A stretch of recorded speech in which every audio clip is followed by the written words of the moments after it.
What's up guys, Nathan here, and today I'm going to teach you an advanced bluff catching strategy that you can use against those annoying, loose, and aggressive poker players. Alright, so let's face it, we've all been there. I get the comments and the emails all the time from people that are asking me, how do you play against these guys who are bluffing all the time in today's games, who are playing a bunch of hands. They're one of these loose, aggressive players that you're going to see more and more often, especially as you start moving up the stakes. Now, it's important to understand that these aren't specifically recreational players. I'm not talking about the fish that I often talk about in this channel. I'm talking about decent players who study the game, who are trying to win just like you, take the game seriously, but they play a loose and aggressive style. This is actually a style that I've been recommending for many years, especially on my blog and in my poker books, because it is difficult to play against. And I actually believe that as you move up the stakes, this is actually the optimal play style in order to maximize your success. But believe me, I know this makes you difficult to play against. I put a lot of players on tilt using this playstyle myself, so today I'm going to teach you how to play against it. Alright, now I do want to throw it a massive disclaimer off the start that for those of you guys that play at the very lowest limits, you know, the NL2, NL5, you know, 1 cent, 2 cent blind kind of games, even all the way up to like 5 cent, 10 cent, I would not recommend using this strategy that I'm going to teach you today. And for you guys that are playing tournaments, maybe $2 tournaments, same thing. The reason why is because most of the regular opponents that you're going to face in those games are the straightforward ABC tight and aggressive nits.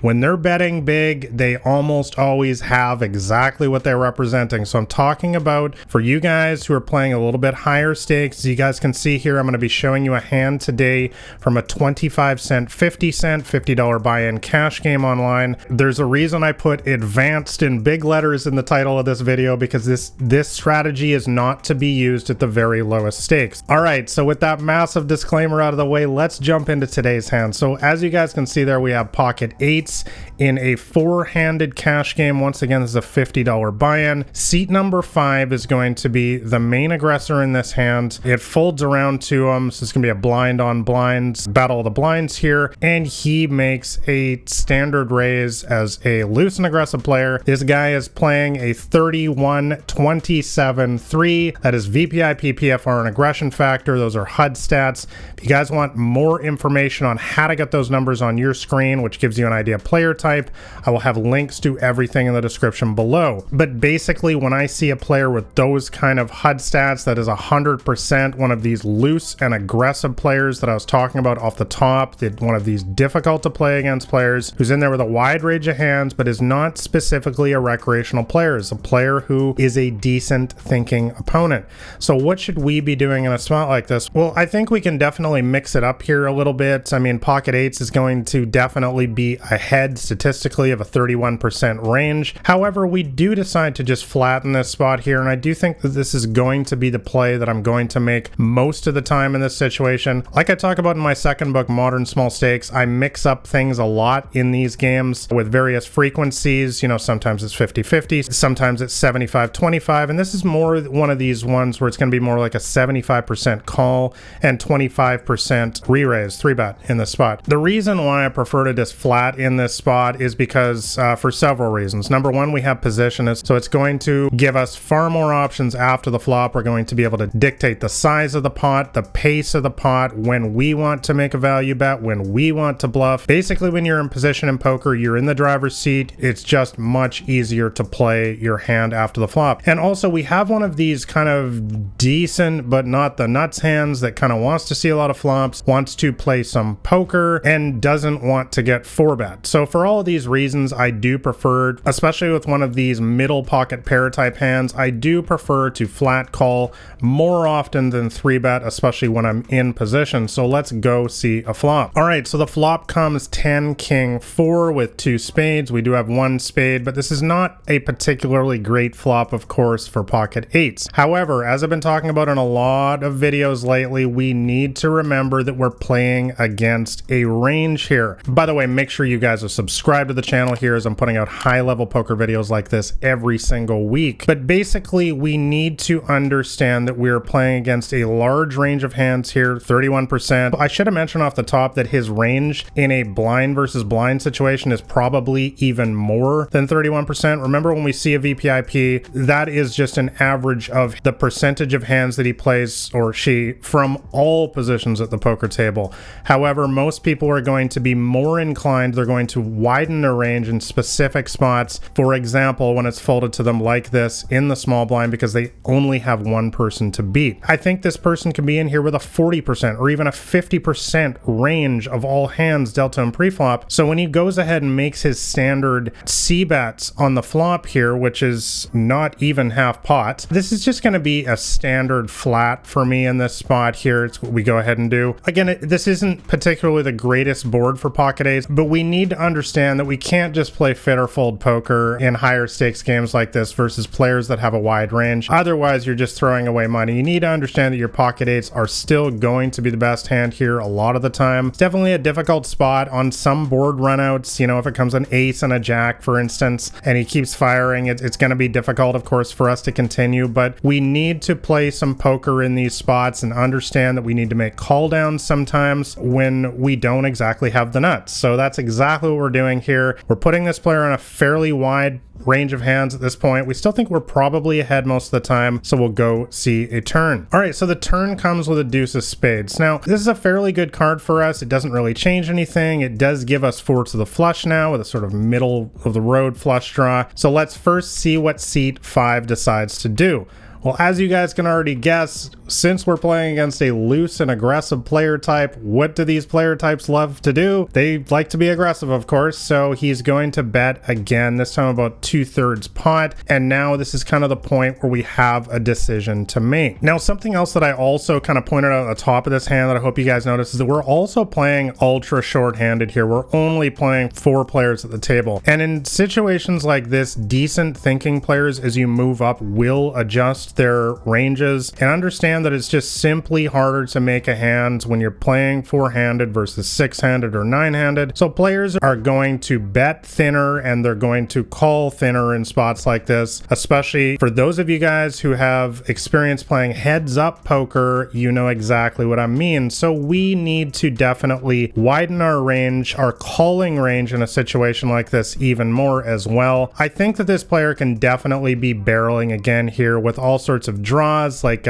queen jack, all his gut shot draws like a ace jack and ace queen. I do think that he's going to continue barreling here if he has the ace of spades in his hand, and of course he can have some king x and some 10x hands, but those are going to be a smaller percentage of his range. I do think that we are still ahead of this player's range most of the time versus a loose and aggressive player. Remember, playing perhaps as much as 40 or 50% of all hands that are dealt to him. I do think he's going to be on some stone cold bluffs here from time to time with a 5-6, for instance. Well, 5-6 just picked up a gut shot straight draw. I would certainly be betting again with that hand if I was in his position. So all of this is to say, and the fact that we're ultra short-handed, like I mentioned, where players are more inclined to be more aggressive because they know that it's difficult for you to have anything. All of this is to say that this breaks down for me to, once again, a call in this situation. Similar to the flop, I'm not really thinking raise in this situation. I think that our opponent's range is highly polarized at this point to he either has a smoked with a king or 10, or he kind of just doesn't have a whole lot. It's kind of on some sort of draw or some sort of bluff. So I really don't see a whole lot of value to raising and turning my hand into some sort of big bluff at this point. I prefer actually just to turn my hand into a bluff catcher, which is exactly what we're doing in this hand. So we're going to make the call. We're going to go to the river here, and the river comes with a 6 of diamonds. So of course we want to see what is seat 5 going to do on this fairly meaningless river card that doesn't complete any major draws or anything. You guys already know what he's going to do. He's a loose and aggressive player, so he's going to empty the clip here. He's going to bet 75% pot once again on the river, and now we have a major decision to make. What is this player representing? What do you do here versus a loose and aggressive player with your pocket eights, which is third pair here on the river? Can our hand ever be good? Well, I think think, yeah, I think our hand can be good in a lot of situations here. I think that, yeah, sometimes when we call here, I'm going to say raising is not part of our vocabulary in this spot here. We're not thinking about turning our hand into a bluff because it just doesn't really make any sense. We have a hand that has showdown value. We're going to be beating all of his bluffs at this point. So really all I'm thinking about here is calling or folding. And I'm going to say that I leaned more towards call in this spot than fold, just based on everything we've talked about in this hand. Number one, of course, the player type. Loose and aggressive players like to run big bluffs, especially when it's ultra short-handed like this. They know that they need to empty the clip to triple barrel sometimes in order to get you off your hand. I made a couple videos myself a couple weeks ago talking specifically about running big bluffs like this. You guys watch those videos, you know I had like 8 high in several of them, and I'm betting all 3 streets as well. So I do think that a player like this, again, this is the style of play that I play, I know that they're going to show up here a decent amount of time with pure air. So I think when you consider his entire range in this situation, I think that we're going to be ahead more often than not. I think that we do need to make a large multi-street call downs like this